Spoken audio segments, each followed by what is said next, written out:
오늘 제가 지금 목사님을 통해서 읽었던 이 말씀을 잠깐 생각을 하면, 이 말씀은 그 유명한 탤런트 뷰 말씀에서 마지막 부분에 나오는 말씀입니다. 뭐 누가 모르겠습니까? 예수님께서 천국이 어떤 것인가를 설명하는 과정에, 비유적으로 말씀을 하는 과정에, 말하자면 이 세 사람의 탤런트를 얻은 사람 중에서 마지막 사람에 대한 부분을 제가 뽑아서 읽었습니다. 이 주인이 멀리 출타를 하면서, 제가 볼 때 여기서 주인은 당연히 이게 천국에 대한 비유이기 때문에 하나님으로 대체해서 생각해도 된다고 생각합니다. 이 주인이 멀리 출타를 하면서 세 사람의 종을 불러서 각자에게 탤런트를 나눠줍니다. 5개, 2개, 1개. 굉장히 얼른 보면 사실은 이 자체가 왜 누구는 하나일까? 왜 누구는 둘이고 누구는 5일까? 기준은 뭘까? 라는 생각을 하고, 제가 이제 사실은 잘 아시겠지만은 제 전공이 사회과학입니다. 최종적인 박사학위가요. 아시면서 사회복지. 이거는 어떤 기준도 없이 이 세 사람의 종을 부르다가 누구는 하나, 누구는 둘, 누구는 5, 이거 자체는 대단히 불공평합니다. 불공정이기도 하고요. 기준을 제시한다면 설득력이라도 우리가 갖겠는데 기준이 없어요. 그냥 무조건 나눠준 겁니다.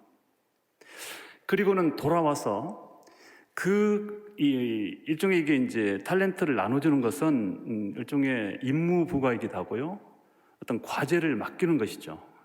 그런데 돌아와서는 그 주인이 그 결과 혹은 그 임무 수행의 이 실적이랄까, 그거를 지금 점검하고 평가하시는 이제 그런 장면인가. 목사님들 모르시겠습니까? 충분히 잘 아시고 또 수없이 설교도 하셨을 거고요. 그러니까 저의 느낌을 소개할 뿐이죠.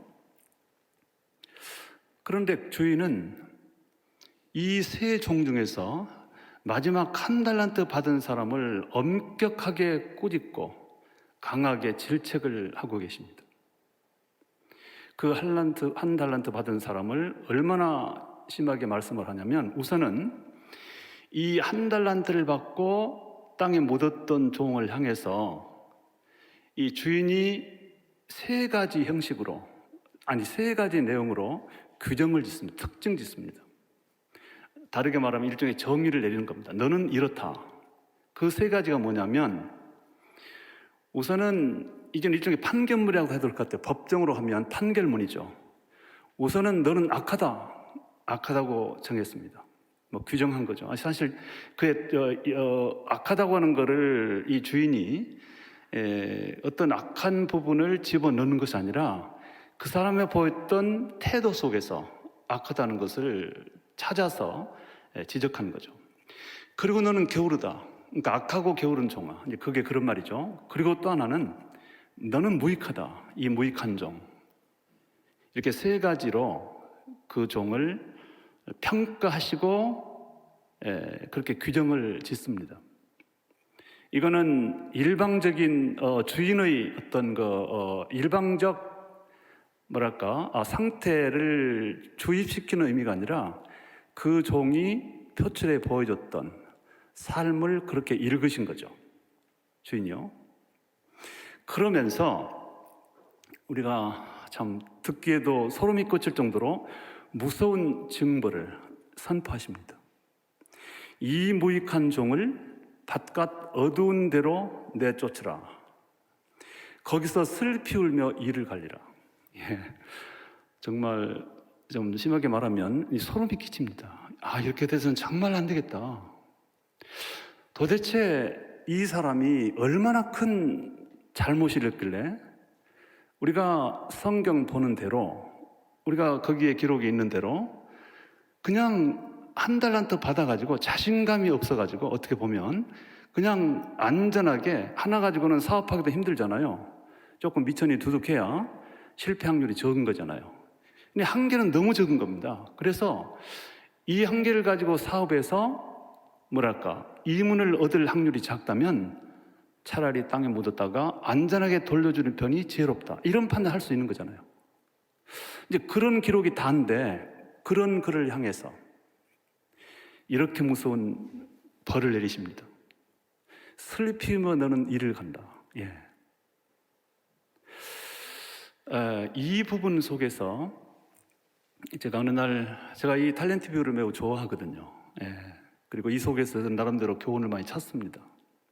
어느 날 제가 성경을 읽으면서 이런 생각 해왔습니다. 내가 바로 이런 사람이었다. 내가 바로 자칫 잘못했다가는 어두운 곳으로 쫓겨나서 평생 영원히 이를 갈며 슬피 울 뻔했다. 왜냐하면 저 역시도 이 종처럼 저에게 나눠준 하나님의 분깃, 그 탤런트가 아무것도 아니라고 무시하고 그냥 그 자체를 포기했거든요.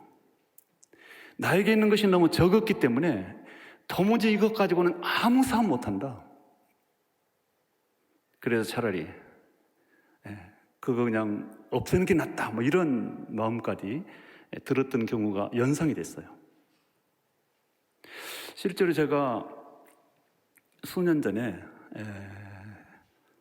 뭐 제가 좀 아시겠지만은 미랄이라는 단체를 지금 43년째 제가 직접 창립해서 이끌고 있는데, 그러다 보니까 이제 그래도 뭐 장애인을 위한 선교단체이긴 하지만 그래도 하나의 단체를 이끄는 리더다 보니까 어떤 책 같은 것도 필요했어요. 어디에 가서 좀 소개도 하고, 그건 뭐 저의 자랑이라기보다는 저의 사역을 보다 활성화시키는데 유익이 된다는 주변의 권위도 있고 해서 겸사겸사 제가 썼던 책의 제목이 일종의 자서전이죠.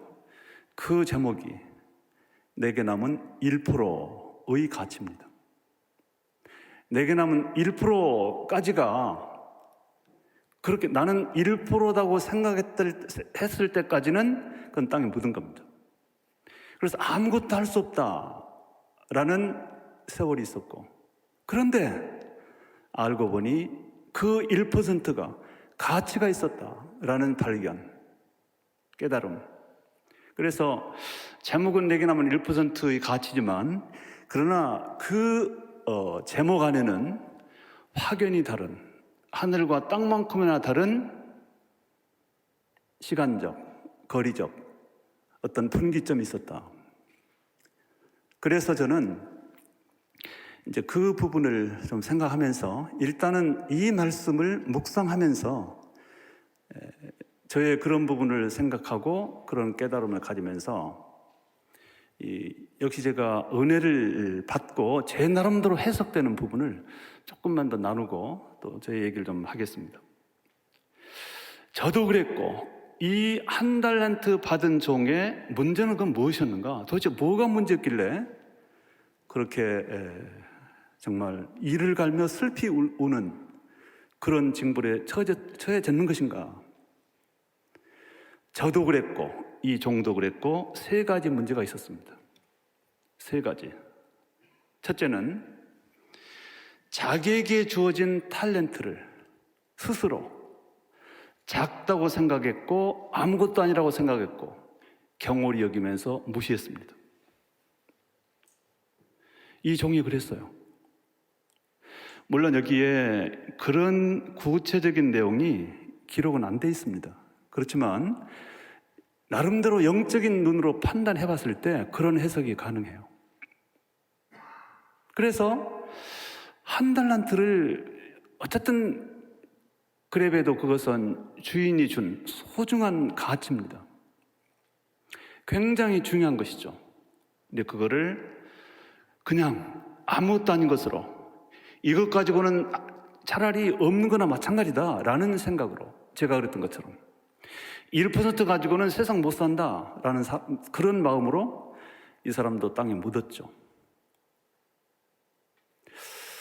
그런데 제가 아까도 잠깐 얘기했지만 이런 경우는 대개 어떤 것이 작용하냐면 이 비교입니다. 비교합니다. 이 하나님께서 가지시는 정해놓은 가치는 크고 작은 가치가 아니에요. 크다, 작다, 높다, 귀하다, 그것은 인간들이 설정해 놓은 기준입니다. 그러나 하나님께서는 절대자 하나님께서 자기 주권 행사의 하나로 사람들마다 다르게 타넬트를 주십니다. 근데 문제는 받아든 우리는 그거를 자꾸만 다른 사람과 비교를 하죠. 왜 나는 이것이야? 왜 저 사람은 저렇게 많은데?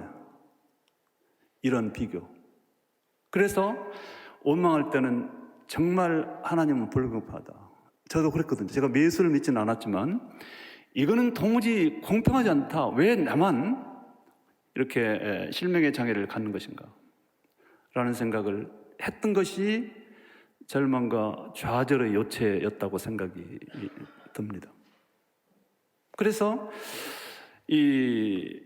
우리가 저나 여러분이 함께 공유하는 신학적 정체성은 칼빈주의고요. 그 다음에 하나님의 절대주권, 개혁주의입니다. 이 하나님의 절대주권의 의미는 좀 심하게 말하면, 제가 좀 그거를 신학적으로 잘 설명을 잘 못하겠지만, 그러나 조금 심하게 말하면 손가락으로 옮기는 것도 하나님의 주권 하에 있다고 봐도 된다. 저는 그렇게 봅니다. 모든 것이 하나님의 절대 주권이고 그 자체가 하나님의 선이고 선택이에요. 그래서 이 하나님의 이 창조라고 하는 것은 우주 만물과 이렇게 개체적인 것들, 우리 모양대로의 어떤 탄생, 이런 어떤 그 창조, 이런 것만이 아니고 사람과 사람들이 각기 다른 것을 가지고 있는, 다른 특징을 가지고 있는 그 모든 것들은 그 자체가 하나님의 절대 주권에 의한 독립적인 창조죠. 독창적인 창조, 독립적인. 그래서 어느 것이 크니까 더 좋다, 덜 좋다 말할 수 없는 것인데 자꾸만 옆에 것이 보이는 거죠. 그래서 비교를 하면서 왜 내 것은 이것이야? 왜 나는 눈이 안 보여? 왜 다른 사람은 다 멀쩡한데 나는 안 보이는 거야? 이거는 말이 안 돼. 그럼 비교하니까요. 그런 어리석음 속에서 저도 한없이 울고 몸부림을 쳤던 생각이 납니다. 그러나 우리 하나님께서는 당신의 특별하신 계획을 가지고 사람들에게 각기 다른 능력, 영향력, 뭐라고 해야 될까요? 다르게 주셨다. 왜 그랬을까? 그건 우리는 모르죠. 단지 하나님께서 우리 개인을 세상에 보내시면서 우리 개인을 통해서 이루시고자 하는 계획이 먼저고요.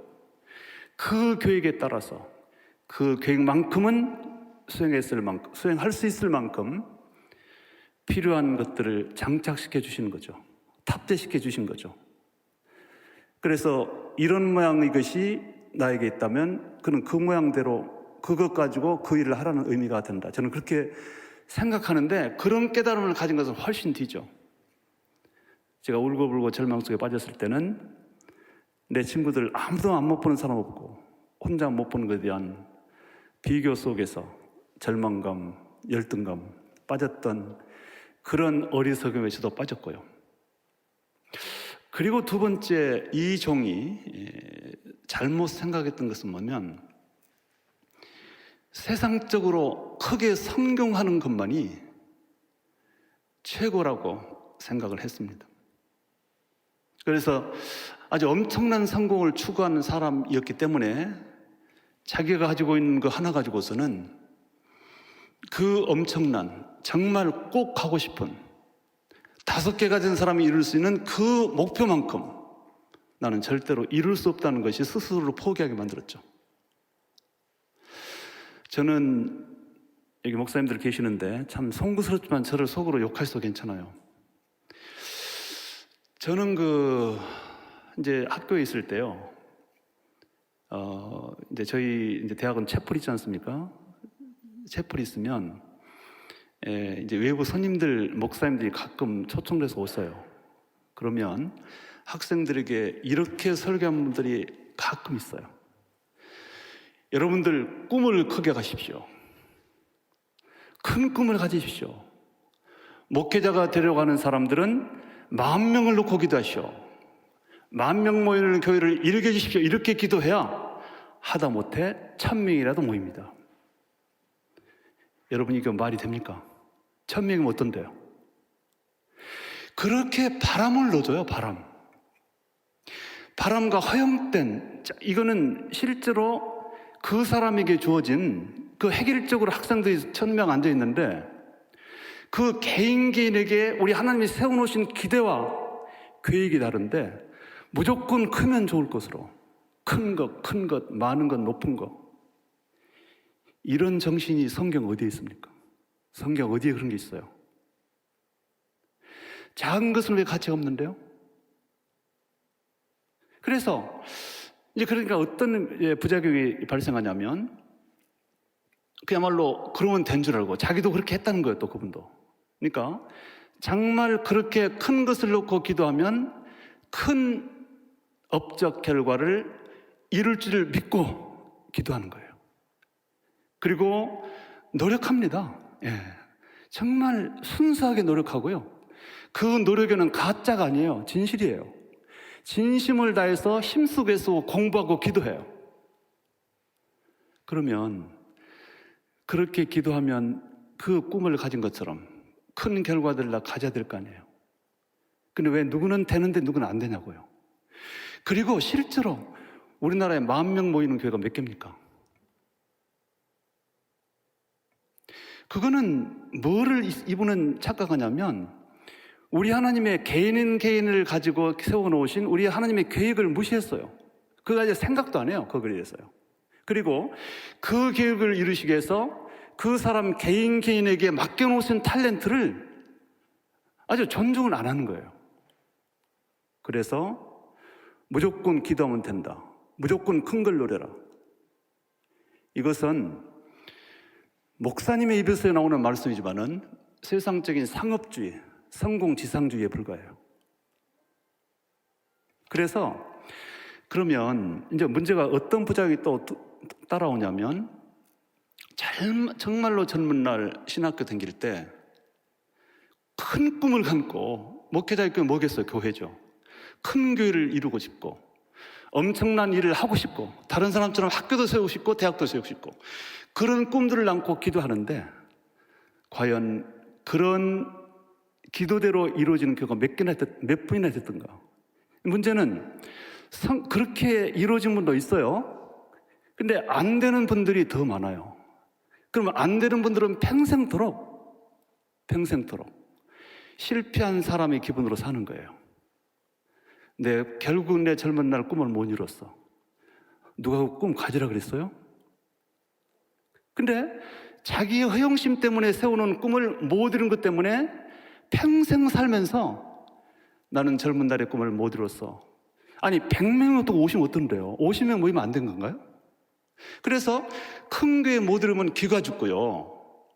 그래서 이제 어디 가서 큰 소리 잘 못하고 또 큰 교회를 이루면 정말로 큰 대성공을 하는 것처럼 목에 힘을 주고 이것 자체가 비성경적인 거 다 아시잖아요. 그래서 우리가 처음부터 하나님께서 나에게 세우시는 계획을 존중하고 나에게 주어진 탤런트, 역량을 소중히 여기면서 그 범위 안에서 주어진 여건 속에서 최선을 다해서 만들어지는 결과에 대해서는 감사함으로 인정하고 받아들이고 그거를 소중히 여기면서 살아야 되는 겁니다. 우리 하나님께서 저는 이 마태복음 25장의 탤런트 비유를 굉장히 참 귀하게 여기고 제가 학교에 있는 동안에 학생들에게 자주 예를 들면서 충고하는 말이 있어요. 특별히 이제 오늘 읽지는 않았지만 그 앞에 이 25장 14절부터 나오는 말씀을 보면 이제 5달란트 받은 사람이 정말 열심히 일했어요. 열심히 일해가지고 배를 남겼습니다. 10개를. 그래서 주인에게 돌려드렸습니다. 주인이 너무나 기뻐했습니다. 그에게 상장을 써서 줍니다. 잘하였도다 착하고 충성된 종아, 내가 작은 일에 충성하였으며 내가 많은 것으로 내게 맡기리니 내 주인의 즐거움에 참여할지어다. 엄청난 축복 선포를 하신 거예요. 내 주인의 즐거움에 참여한다? 이보다 더 축복이 어디 있겠어요? 근데 2달란트 받은 사람이 역시나 나름대로 최선을 다한 거죠. 그랬는데 열심히 일했음에도 불구하고 결과가 둘밖에 안 됐잖아요. 그래서 워낙 저쪽 5달란트 받은 사람이 10개를 만들어서 주니까 너무 저게 커 보이는 거예요. 그래서 참 쭈삣쭈삣하면서 참 틀리게 숙제한 사람처럼, 그것도 아닌데 적을 뿐이지. 그래서 4개니까 좀 부끄러우니까 부끄러운 마음으로 주인한테 나갔어요. 잘하시는 대로. 그 주인의 평가가 뭐였나요? 그래, 너는 저 10개 받은 사람은 이 특등, 아니 그 1등상, 너는 뭐 2등상, 이렇게 등급을 결과의 크기로 말한 적이 없어요. 그럼 뭘 가지고 평가하셨는가? 똑같아요. 잘하였도다 착하고 충성된 종아, 내가 작은 일에 충성하였음에 많은 것으로 내게 맡기리니 내 주인의 즐거움에 참여할지어다. 왜? 헬라어 원문으로 봐도 점 하나 틀리지 않게 똑같은 말씀으로 결과 10 그리고 결과 4 두 종에게 그런 축복의 선포를 했는가? 당연한 거죠. 우리 하나님은 과정을 보십니다. 거기 나와 있어요. 짧은 문장이지만 너는 착했다. 그리고는 충성스러웠다. 이 착하고 충성스럽게, 착하다고 하는 것은 정말 진리에 따라서 합당하게, 거짓 없이 올바르게 이런 걸 말하고요. 충성된다고 하는 것은 최선을 다한 걸 말해요. 최선. 바르게 일하고 최선을 다하는 것, 그것을 보는 거예요. 그래서 그걸 보이는 것은 결과하고는 상관도 없고요, 가진 것과는 상관이 없어요. 그야말로 바르게 하고 가진 것이 무엇이든 최선을 다하면 되거든요. 그래서 그 동일한 평가를 두 종에게 내렸습니다. 우리 하나님의 시각은 이걸 찾고 계십니다.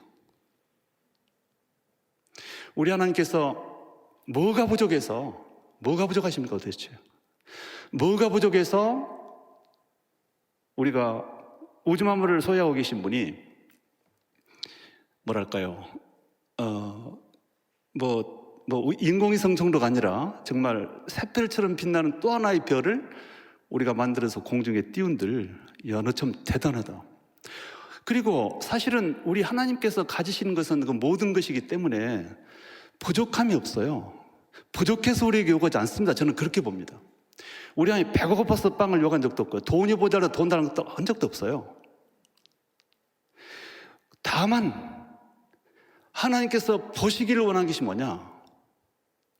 내가 개인에게 뭐랄까요? 계획을 세워놓으시고 그 계획에 합당한 탤런트를 나눠주셨고, 그래서 그들이 얼마나 예쁘게 바르게 열심을 다해서 사는 모양을 보고 영광을 받으신다. 이게 제 나름대로 저도 오랜 세월 동안 성경을 연구하고 신앙생활을 해온 결론입니다. 우리 하나님은 과정을 보신다. 만약에 인생이 혹은 목회가 결과 크기를 보여주는 싸움이라면 태어날 때부터 여러 가지 조건과 환경 속에서 작게 갖고 태어난 사람들은 잘 안 되는 겁니다. 그건요. 하여튼 무슨 이유인지 모르지만 좀 뭐랄까 여러 가지가 좀 구비가 안 되고 저처럼 IQ가 낮다든지 기억력이 없다든지 안 되는 건 안 되는 거거든요. 그래서 제가 이 부분에서 저도 이런 것 때문에 좌절하고 절망을 동일하게 했었고, 결국은 제가 어느 날 예수 믿고 깨달은 게 뭐냐면 나의 절망의 실체는 뭔가, 내가 좌절했던 중심적 생각은 결국은 나도 세상에 한 번만 살고 없어질 세상의 남자로 태어났어. 나도 저런 사람만큼 높은 자리, 저런 사람만큼 많은 돈, 저런 사람만큼 좋은 위치에 살아야 되는데 내가 눈이 없기 때문에 그렇게 살 수 없다는 그 욕심, 욕망이 저를 기죽이고 자신감을 얻게 하고, 그렇게 했다는 것을 깨닫게 됐어요. 그런데 예수 믿고 깨달으셨습니다. 그리고 이제 이 사람이 잘못 생각했던 또 하나가 뭐냐면, 하나님께서 기대하시는 유익을 세상적인 기준으로 생각했다는 겁니다. 우리가 보통 유익한 사람이니 무익한 사람이라는 말을 씁니다. 유익한가 무익한가, 일이 과연 유익한 일인가 무익한 일인가, 저 사람이 이 사회에, 우리 교회에 유익한 사람인가 무익한 사람인가, 유익이냐 무익이냐를 가지고 여러 가지로 우리가 생각을 합니다. 그래서 우리가 어떤 판단의 기준을 유익 무익으로 정할 때가 많아요. 이게 유익이 되는가? 그런데 정말 조심해야 될 게 하나 있어요. 정말 조심해야 됩니다. 이거 세상에서 유익이 되는 일은 대체로 하느님께서도 유익이 되기도 하지만 안 그럴 때도 있어요. 사람들에게 유익이 되는 일이 하나님께는 유익이 안 되는 거 얼마든지 있습니다. 또 세상에 유익이 되는 일임에도 불구하고 하나님께서는 절대로 허용하지 않는 일도 있어요. 반대로 세상에는 별로 유익이 안 되는데 하나님께는 영광이 되고 유익이 되는 일이 많이 있다. 그러면 우리가 어떤 사안을 가지고 이게 유익하냐 무익하냐를 판단할 때 어디에다 기회 줄 것인가? 사회에 큰 도움이 되겠구만. 우리 교회에 이런저런 물리적으로 도움이 되겠구만. 이렇게 접근하면 우리도 모르게 우리 머릿속에 사고방식이 상업주의, 성공지상주의에 물들었다고 저는 생각이 들어요. 그보다 먼저 이게 하나님께 유익한가? 하나님 나라에 유익한가? 하나님 보시기에 좋은 것인가? 하는 것이 먼저 앞서야 된다고 저는 생각합니다. 오늘 이 한 달란트 종을 향해서 우리 하나님께서 주인입니다만은 그냥 그렇게 말해도 된다고 생각해요. 무익한 종이라고 이렇게 규정을 지었던 건 뭔가? 그 무익은 누구에 대한 무익인가? 하나님에 대한 무익인가? 세상에 대한 무익인가? 당연히 하나님에 대한 무익입니다. 우리가 이제 그 판단을 할 때 세상적인 기준에 많이 경도될 때가 있어요. 자, 가을 들판을 아름답게 꾸미는 것들 중에서 코스모스가 있고요. 그 다음에 아주 늠름하게 우뚝 선 은행나무가 있어요. 은행나무, 코스모스. 물론 하나는 풀이고 하나는 나무이긴 한데 어쨌든 한가을에 정말 너무 아름다운 우리에게 기쁨을 주는 것들인데요. 근데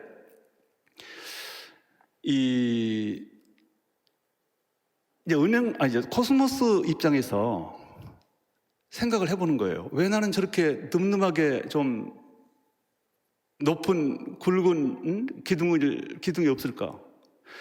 저렇게 된다면 정말 대궐이랄지 큰 아름다운 집을 지을 때 정말 중심적인 기둥이 될 텐데 난 이게 뭐야 이거? 그냥 쓰러지고 넘어지는, 바람에도 흔들리는 이 몸 가지고 어떻게 건물을 지어?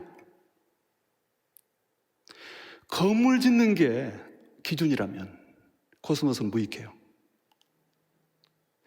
건물 짓는 게 이 어떤 의미에서 사회적인 관점의 접근은 이런 접근이에요. 사회가 뭐를 필요한데. 그런데 그 코스모스를 창조하신 하나님, 그리고 그 은행나무를 창조하신 하나님 기준은 뭘까? 기둥 될 것을 중심으로 볼까? 그런 세상 기준이죠. 그 집 짓는 기준이죠. 우리 하나님 기준은 그게 아니에요. 작으면 작은 대로 예쁜 꽃을 향기를 품고 하늘거리면서 마음껏 작은 이빨이지만은 흔들면서 지어주신 하나님 감사해요. 저에게 이런 작은 손가락 같은 작은 이빨을 줬지만 당신께서 계획해 놓은 대로 저는 이렇게 잘 살고 있어요. 이거는 하나님께 유익이 되는 거예요.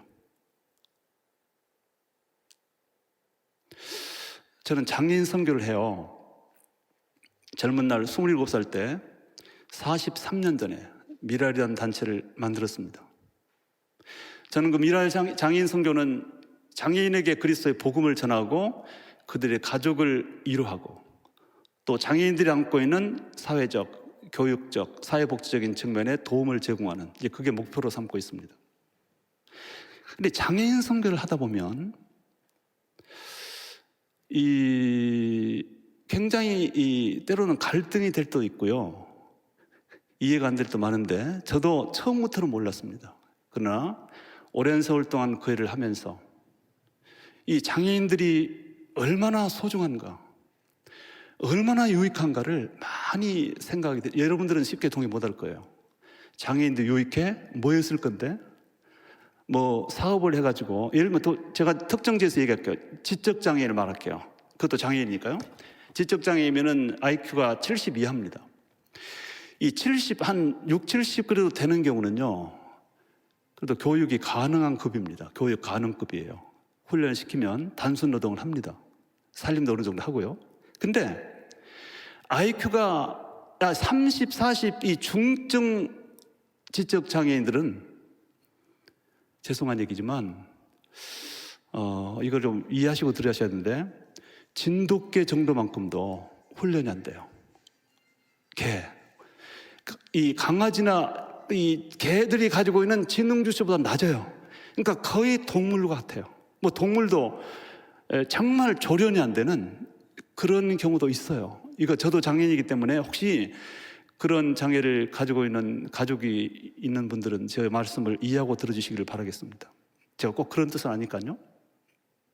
그러면은 과연 이들은 이 세상에 왜 태어났고 왜 이렇게 만들어졌고 이 사람이 할 일은 뭔가? 이건 도대체 어느 분야에 우리 사회에서 유익이 될까? 아무리 생각보다 아무리 잘 양보를 해줘도 세상적으로는 유익이 될 게 없어요. 미안합니다. 이렇게 말해서. 그래서 제가 이제 일을 하다 보니까 어쩔 때 한번 제가 이 뉴질랜드에가 저희 또 미랄 지부가 있는데 아주 상당히 오래, 한 20년 전이에요. 하여튼 뭐 정확한 연도는 생각이 안 나는데 지금 잊어버려가지고 그곳을 갔는데 역시 지적장애인들 프로그램을 제가 이제 그쪽에서 하고 있는데 거기를 갔더니 그래도 한국에서 이 총재가 왔다고 그 미랄 선교단에서 참 총재님을 이렇게 모시고 뭐랄까 이렇게 음악도 그 장애인들이 부르는 음악도 들려주고 싶고 했으면 나름대로 준비를 해가지고 이제 제가 거기에 참석을 했어요. 그래서 이제 하는데 제가 뭐 눈이 안 보이니까 소리만 들어요. 예. 그런데 제가 이제 자리에 앉아 있는데 그 지적장애인들로 구성된 합주단 혹은 이제 찬양팀이 있어요. 좀 서툴러도 틀려도 그 팀이 학교 나가서 여러 가지 노래를 부르게 됐어요. 연주를 하게 됐는데 근데 어떤 선생님이 이제 시작하기 전에 계속 누구를 부르는 거예요. 예를 들면 뭐 영숙이라면 영숙아 자꾸 불러요. 근데 안 오는 거예요. 그랬더니 이렇게 몇 번 부르더니 영숙이는 지금 저 성경을 봐야 오지 뭐 이런 표현을 쓰는 거예요. 그래서 제가 그건 뭔 말인지 이해를 못 하겠더라고. 내가 눈으로 본다면 딱 한눈에 보고 저런 상황을 저렇게 말하는데 도무지 그 말만 듣고 이해를 못 하겠더라고요. 그런데 다 끝나고 내가 이제 이렇게 네 이야기를 할 때 물어봤어요. 아까 그 말이 무슨 말이었어요? 그랬더니 그 선생님이 하는 말이 그 25살 먹은 자매가 있어요. 그러니까는 중증에 속한 지적장애인이 있었어요. 그러니까 처음에는 정말 뭐가 안 되는 거예요. 이렇게 예배 같은 걸 드려도 알아듣지 못한 건 물론이고요.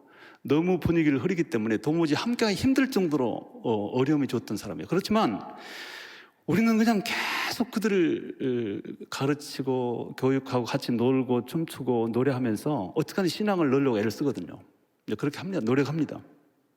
근데 이 부분에 대해서 제가 간증이 있는데 그건 좀 뒤에 하고요. 그럼 하는 말이 뭐냐면 걔가 25살인데 처음에 미랄에 왔을 때는 도무지 전혀 컨트롤을 안 했대요. 완전히 그냥 뭐 도무지 앉혀 놓을 수가 없어요. 그런데 이제 몇 달 정도 지나면서 이제 반복적으로 모임을 가지면서 했더니 어느 순간부터가 특징이 하나 생겼답니다. 그 뭐냐면 이 성경책을 좋아한다는 거예요. 그 장애인이. 그래서 성경책을 좋아하는데 가지는 것도 좋지만 일단 성경책을 보면 딱 그걸 가지고 자리에 앉는데요. 앉아가지고는 처음부터 계속 넘긴대요. 열심히 넘겨요. 그래서 그 성경책을 끝까지 넘겨야 자리에서 일어난다는 거예요. 저는 그 말을 듣고 처음에 어떤 생각이 드냐면, 그러니까 상당히 이 행동이 얌전해진 건 거죠, 결국. 그거라도 성경책을 넘기는 동안이라도 앉아있고 차분하고, 그걸 건드리면 막 화를 내고 막 그런대요. 성경책 넘길 때. 근데 이제 이렇게 생각을 판단했습니다. 이 자매가 열심히 교회를 다니고 또 미라를 나오면서 예배도 드리고 계속 기도하고 그러니까 성경책이 중요한 것을 안 거예요. 아는데 글자를 터득할 수 없기 때문에 읽을 수는 없고, 나름대로 그냥 넘기는 것이라도 이렇게 해야 본인 입장에서는 이렇게 소중한 책을 보았다는, 성경을 보았다는 그런, 뭐라고 해야 될까요? 그럼 뭐 만족이라고 하면 뭐라고 얘기해야 되죠? 그런 기쁨을 누리는 것으로 우리 모두는 이해하고 있었습니다. 저는 거기다 한 발 더 나가서 이렇게 생각했어요. 자, 우리 하나님은 이 지능지수로만 본다면 도무지 글자를 이해할 수 없는 이 자매가 성경을 그렇게 보고 싶은데 볼 수는 없고 이해할 수는 없고 그냥 넘기는 행위로라도 계속 하는 것을 우리 하나님 보신다면 예뻐하실 것 같다. 글쎄, 이제 뭐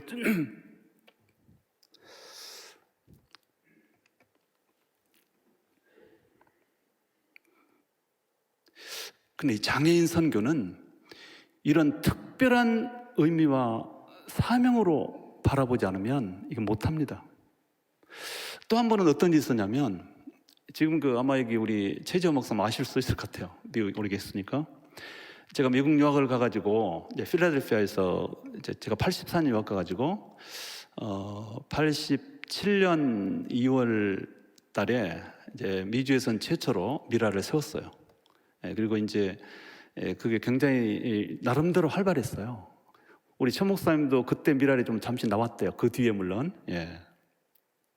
그리고 최 목사님 아시는 상당히 많은 분들이, 웨스트민스터 학생들이 그 필라델피아 미라에 참여해서 저를 돕기도 하고 함께 활동했던 분들이 많이 있어요. 근데 어쨌든 그리고 나서 이제 총신대학교 80학번으로 졸업한 이제 미랄이 79년에 만들어지고 한 6, 7개월 지나서 80학번 입학하자마자 미랄이 헌신해가지고 지금까지 미랄을 하는 80학번이고 신학과 곤목 출신 강원호 목사가 있어요. 근데 거기가 지금 이제 뉴저지 미랄을 담당하고 있는데 현재까지 이제 다 이거 마치고 미국 들어갔어요. 근데 이제 처음 미라를 만들고 저희도 모르고 이걸 시작하다 보니까 막 의욕망가지고 시작하다 보니까 시행착오도 있고 그랬어요. 근데 한 번은 이 강원호 목사가 이제 학생 시절에는 우리가 이제 미랄 선교단은 이 초교파적으로 활동을 하지만 그 대상도 모든 장애인을 다 망라해요. 시각장애인, 청각장애인, 아까 말한 정신지체, 지적장애인, 그리고 여러 종류의 장애인들 다 형편다는 대로 만나서 성경 가르치고 예배드리고 이렇게 교육하는 그런 형식이거든요. 근데 그때 이 강원호 목사는 그 지적장애인 파트의 리더였어요. 파트마다 리더가 세워져 있는데 종신대 신학 학생이니까요. 근데 이제 이 서울에 있는 모 지적장애인 학교를 저희들이 토요일마다 나가서 전도하고 예배를 드리는데 그 담당인데 어느 날 오더니 뭐라고 하냐면 자기가 회의가 생긴다는 겁니다. 그렇게 열심히 하던 친구가. 왜 갑자기 회의가 생겨? 그랬더니 그동안 수개월, 거의 한 6개월 이상을 다니면서 이 사람들한테 성경을 가르치고 예배를 드리지만 도무지 예수를 믿는 것처럼 보이지 않는다. 아직도 하나님이란 말도 못 따라오고 예수님이란 말도 못 따라한다. 근데 이거를 계속 해야 되는 것이냐. 그리고 본인이 또 이제 그 당시 수준에서 아는 대로. 아니, 이 믿음이란 것은 들음에서 나는 건데 이 사람들이 못 알아듣는데 어떻게 믿음이 생기냐. 그러면 이 믿음으로 구원을 받는 것인데, 자, 믿음이 형성될 수 없는 사람들이 못 들으니까, 못 알아들으니까, 그럼 믿음이 없고 결국은 구원해서 이 사람들은 배제된 사람들이 아니냐. 이렇게 젊은 신학도가 저한테 이렇게 도전해 오는 거예요. 따져오는 거예요. 어떻게 하면 좋으냐, 이거를. 저 역시도 젊은 날이었죠. 그래서 처음에는 할 말이 없더라고요. 네, 그 말이 틀리지 않잖아요. 그 당시 저의 수준으로서는. 글쎄, 그래도 해야지. 뭐 이런 정도? 그렇지만 저도 그 젊은 신학생의, 저보다 나이는 좀 어리니까 이제 후배이기도 하고, 그 의문을 풀어줄 방법이 없어요. 그건 뭔가는 긴 것 같은데. 그래서 이제 나름대로 이제 기도하고, 이런 경우 우리가 어떻게 해야 됩니까? 그렇다고 이 사람들을 포기하고 그러면 이 사람들은 구원에서 제외된 사람들입니까? 이렇게 말할 수도 없고. 그래서 이제 한 일주일 이렇게 고심하고 나름대로 기도하다가 문득 떠오르는 생각이 하나 있었습니다. 그게 뭐냐면 저한테 이런 질문이 생겨져요. 한 가지만 물을게. 그들은 사람이야? 아니야? 그러니까 사람이냐? 아니야? 그 지적장애인 IQ는 비록 적을지라도 그 사람이 인간이야? 인간 아니야? 두 가지 중에 하나를 선택하라는 마음의 울림이 있었어요. 저는 그래도 사람이죠, 사람은. 제가 자문자포 하는 거예요. 그랬을 때 또다시 저에게 들려오는 마음의 소리가 뭐냐. 사람인 게 분명하다면 무조건 복음을 전하라. 그게 제가 받은 응답이랄까 깨달음이랄까. 그래서 아무리 IQ가 진돗개보다 못한다 하더라도 그렇다고 다른 것으로 취급할 수 없잖아요. 사람이었어요. 그러면 복음을 전하라. 지금까지도 사실은 이 지적장애인들의 구원의 문제는 상당히 좀 논란이 있긴 합니다. 그렇지만 그래서 이건 엉뚱한 얘기가 좀 흘러가는데 일부 교단에서는 지적장애인의 세례를 안 줍니다. 교단적으로 안 주는 것이 결정되어 있습니다. 지적장애인들에게는요. 그러나 저는 거기에 동의를 잘 안 합니다. 이제 제가 총신의 입장 아니에요. 저 개인의 입장이에요. 개인적으로 수십 년 동안 장애인 선거를 하는 사람으로서 그래도 그들은 여전히 사람이기 때문에 성경을 보면 그리스도의 복음을 전하라고 수없이 강조하면서도 똑똑한 사람, 맑게 알아듣는 사람에게만 전하라는 말이 없거든요. 그렇다면 아마도 우리가 모르는 다른 신비로운 방법들로 우리 하나님께서 그들을 통해서 영광 받으시고 그들의 구원을 하나님 인도하실 것이다. 그리고 굳이 우리가 저 사람은 구원을 받을 수 있다 없다로 말하는 것 자체가 위험하고, 그리고 반대로 생각해 보니까 어쩔 때는 교회 열심히 다니고 성경을 많이 알고 그런 분들도 또 교회를 떠나기도 하거든요. 이거 단순히 떠난 것이 아니라 영원히 떠난 사람도 많이 봤어요. 그럼 그들은 뭐냐 그럼?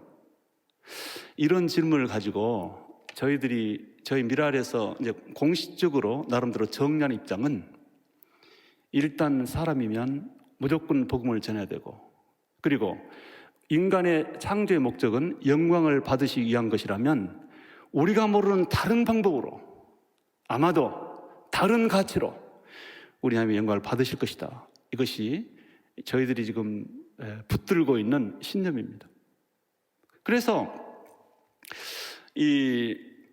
말하자면 장애인 선교는 세상적인 어떤 기준으로 본다면 가치를 말할 수 없는 것이지만 하나님께서 나름의 방법으로 영광을 받으신다는 종류가 다를 뿐이지, 그렇게 본다면 여전히 100%의 가치를 지니는 것으로 저희들은 그렇게 이해를 하고 있습니다. 자, 어쨌든 아까 코스모스하고 은행나무 비유를 했는데, 그 정원을 갖고 온 정원사는 코스모스를 보면서 기뻐하실 것이고, 은행나무는 은행나무로도 기뻐하시고 영광을 받으실 거고, 애당초 그 정원을 갖고 온 사람은 그거 피우다가 기둥 만들 목적은 아니었잖아요.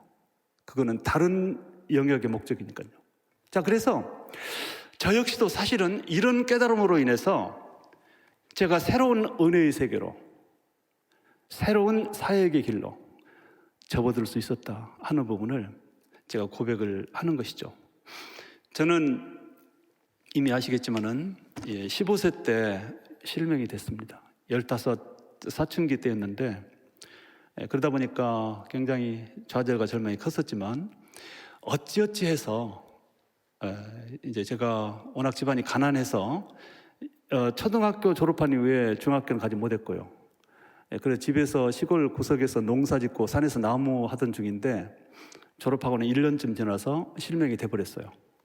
그래서 절망과 좌절 속에 빠져서 모든 걸 포기했어요. 그러나 어찌어찌 해서 서울에 있는 시각장애인 학교를 가게 되었고, 그곳에 가서 공부를 하던 중에 1973년 제가 고3 때입니다. 여의도 광장에서 우리 빌리그람 목사님의 선교 집회 때 은혜롭게도 참석할 수가 있었고, 참석해서 살아계신 하나님을 만났고, 그리고 젊은 청년 시절이었기 때문에 이제 실제로 예수님을 영접하고 만난 것이 그 시점이었고요. 이제 그전에는 교회는 좀 다니긴요. 뭐 맛있는 것도 주고 그러니까 어디 교회 다니냐면 거기 종로구에 있는 그 옥인교회라 우리 교단입니다. 학교에서 가장 가까웠습니다. 다녔지만 하나도 믿지는 않았습니다. 그러나 73년도에 고3 때 마침내 예수님을 영접하고, 어떻게 보면 아까 제가 말한 것들에 대한 깨달음의 자리로 이렇게 참 너무나 복되게도 넘어오게 됐어요. 그래서 제가 이제 아까 말한 1%밖에 안 된다고 스스로 비하하면서 나머지 것들을 무시하고 나머지 것들의 가치를 두지 않았던 제가 예수 믿고 나서 1%를 그대로 인정하면서, 비록 작지만 이것만이 내 것이야, 이 내 것 가지고 이 1%만큼만 살자. 설마 1%를 줘놓고 100이나 50이나 이렇게 많은 거 가진 사람만큼 나의 삶을 요구하는 우리 하나님이 아니시라는 것을 확실히 믿었기 때문에 그 1% 수준 안에서 작은 나의 어떤 역량, 능력 범위 안에서 할 수 있는 것이 뭘까? 기도하고 찾다가 찾아낸 것이 뭔지 아세요? 그게 바로 장애인 선교였습니다. 그래서 그 장애인 선교를 내 평생의 사명으로 이루어가기 위해서는 신학을 해야 된다. 그래서 제가 1977년도에 종신대학에 입학해서 어쨌든 그게 인연이 돼가지고 현재 총장의 자리까지 오게 됐습니다. 물론 총신대 다니면서 미랄이라는 선교단체를 창립했고요, 3학년 때. 그리고 이제 또 저에게 주신 간절한 소원이 있었어요. 정말 죽을지라도 그 소원을 품고 가야 한다는 그런 어떤 누군가의 힘에 밀려서 제가 84년도에 유학을 갔었고요. 그리고 공부도 하고 그리고 이제 이렇게 쭉 지내오게 됐습니다. 그러나 제가 깨달은 것 중에서 제가 지금도 가장 소중하게 여기는 것은 나만큼 살자. 나만큼만 살면 된다. 나만큼만. 그 깨달음이었다고 생각을 합니다.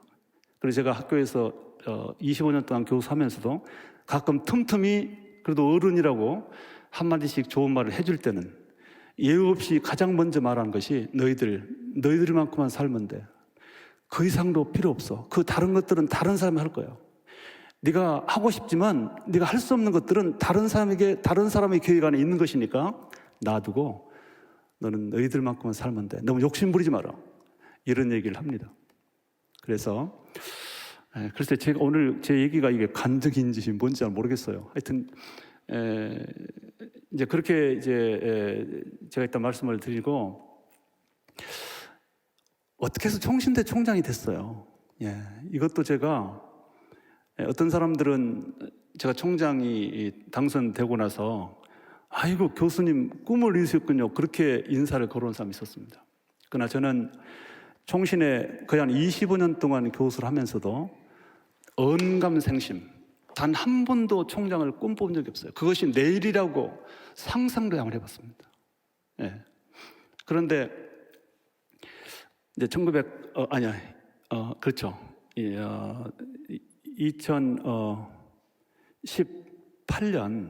2018년 여름이었습니다. 저는 이제 방학이 되면 미랄 사역 때문에 해외를 많이 다닙니다. 그때도 2018년도 유럽 쪽을 미라를 일 때문에 가서 여러 가지 일을 하고 8월 말에 귀국을 했어요. 2019년입니다. 2018년입니다. 2018년 귀국을 했는데 잘 아시는 대로 이제 신국은 교수님께서 당시 학교 혼란할 때 우리 학교 비상교수의 일을 이끌고 계셨어요. 근데 그분은 신 교수님도 53년생이고 저도 53년생인데 그래서 신 교수님은 생일이 봄이고 저는 가을이었어요. 근데 신 교수님이 이제 8월 말에 은퇴를 하게 됐어요. 은퇴를 하게 되니까 현직에 있는 누군가 교수가 그 비상교수의 일을 끌어가야 됩니다. 끌어가야 되는데 이제 쭉 본인들이 그 임원들이 의논을 하다가 그럼 누가 제일 고참인가 따져보니까 은퇴를 6개월 앞두고 있는 제가 제일 선임인 겁니다. 나이가 많고요. 그러니까 아니냐 이거 별것도 아니고 그러니까 이재수 교수한테 한번 말을 해보고 한다면 하라 그러고 안 되면 또 다르게 해보자 막 이렇게 얘기를 한 것 같아요. 그래서 2018년 8월 말에 내가 얘기 다 할게요. 그 당시 이제 비상교수 총무였던 하재순 교수가 다 하니까요. 저한테 전화해가지고 하는 말이 아이 교수님 이러이러해서 이러해서 이 교수님이 한번 비상교수를 맡겨보는 것으로 했는데 해보시겠어요? 그런 거예요. 그래서 제가 뭐 별것도 아닌데 뭐 은퇴 이제 곧 하니까 뭐 하죠. 제가 그랬어요. 근데 그 단순한 대답이 결국은 총장의 자리까지 온 것 같아요. 그게 출발점이었어요. 이 비상교수의 이제 9월 1일부터 제가 맡아가지고 비상교수회의를 이끌어 가는 거예요. 그래서 거의 매일처럼 회의하고 여태는 밤을 새게 돼요. 이제 학교의 교수들, 뭐 학생들, 대표들이. 그런데 그렇게 이제 시간을 지내는데 한 몇 주 정도 지나고 나니까 가장 먼저 저한테 이상한 소리를 한 번 있었어요. 우리 최재형 목사님 잘 아실 거예요. 정순 교수가 어느 날 오더니 아이 교수님 아무래도 자기 총장에 이 교수님 좀 나가셔야 될 것 같아 그러는 거예요. 제가 얼마나 크게 웃은 줄 알아요? 목사님 교수님 저를 가리고 장난을 하면 안 되는 거예요. 제보고 어떻게 총장에 나가라 말 하세요. 그랬더니 아니래요. 자기가 볼 때는 하셔야 될 것 같아요. 절대로 그러지 마세요. 그리고 제가 그거를 생각만 해도 사람들이 욕할 거예요. 욕이 아니라 웃을 거예요. 그리고 그때만 해도 저도 너무 웃었어요. 근데 그 뒤에 또 다른 모 교수가 또 오는 거예요. 그 다음에 어떤 학생이 이렇게 한 4번 정도 이상하게 저한테 나서 총장에 나가보라는 거예요. 그래서 제가 처음에는 그랬어요. 내가 어떻게 총장이 되는가 이거는 도무지 말도 안 되는 거라고 생각을 했었는데 은연중에 저는 제 스스로 수십 년 동안 시각장애를 입고 나서 이런저런 길을 걸어왔고 헤쳐왔고 나름대로 참 열심히 살아왔음에도 불구하고 스스로 나는 장애인이라고 하는 그런 어떤 뭐랄까요 그런 한계 밑에서 내 스스로를 그대에 놓고 살았다는 생각이 드는 거예요. 왜냐하면 제가 이 수십 년 동안 세계 도처를 다니면서 장애인들 만나거나 그 가족들 만날 때 하는 말이 뭐냐면 장애인 여러분들도 할 수 있습니다. 힘을 써서 열심히 하면 됩니다. 결과는 따지 말고 열심히 하세요. 다 할 수 있습니다. 이렇게 말했거든요. 그 말이 저에게 다시 스스로 들려왔어요. 그러면 내가 왜 나는 처음부터 이걸 못한다고 포기하는가? 한번 그냥 꼭 되라는 법은 없으니까 나가나 보자 하고 2018년 12월 달에 물론 한 서너 달 이렇게 이제 기도하고 고심하다가 출마를 했어요. 아시는 대로 과정은 다 아실 겁니다, 여러분들이. 11분이 나왔고요. 총신대 대표적인 교수님들 거의 나왔던 것 같아요. 근데 어떻게 4차의 결정 과정 속에서 최종적으로 제가 그냥 된 거예요. 그래서 놀래기도 하고 또 당황스럽게 됐고요. 솔직히 그러긴 했는데 그러나 이제 저는 이런 일을 했습니다. 처음에는 그야말로 부도가 나버린 학교, 그 부도 난 거랑 마찬가지입니다. 왜냐하면 우리 사회는 해체가 되고 결국은 예수도 안 믿는 관에서 보낸 이렇게 임시사들이 관선이사가 지배하는 학교면 그거는 회사로 말하면 부도가 난 거예요.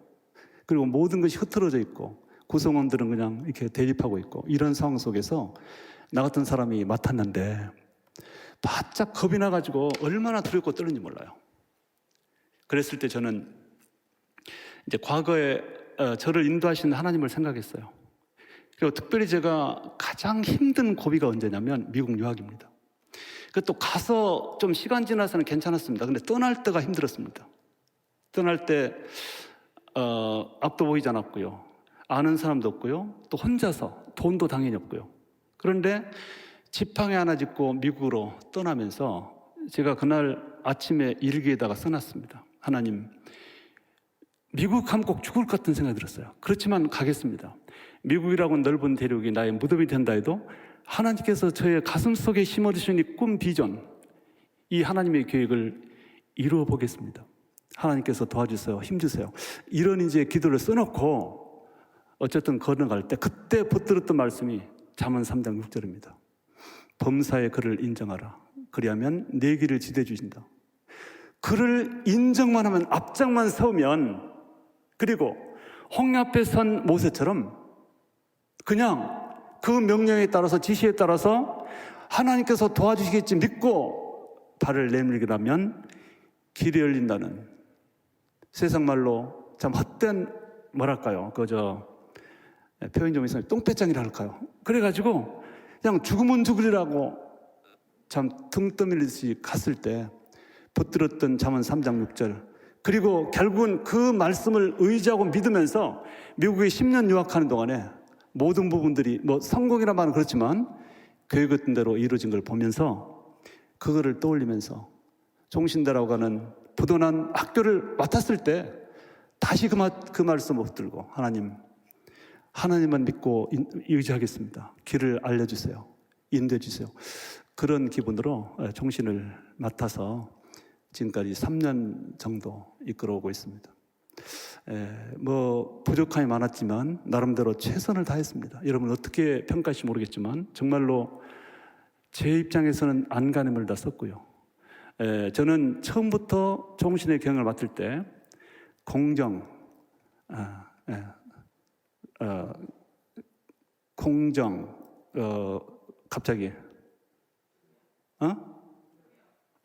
투명, 소통. 미안합니다. 우리 사람 목소리가. 공정, 투명, 소통. 이 세 가지 원칙을 지금까지 지키고 있습니다. 그걸 믿어주시면 좋겠습니다. 공정, 투명, 소통. 단 한 가지 것도 가짜, 거짓 없습니다.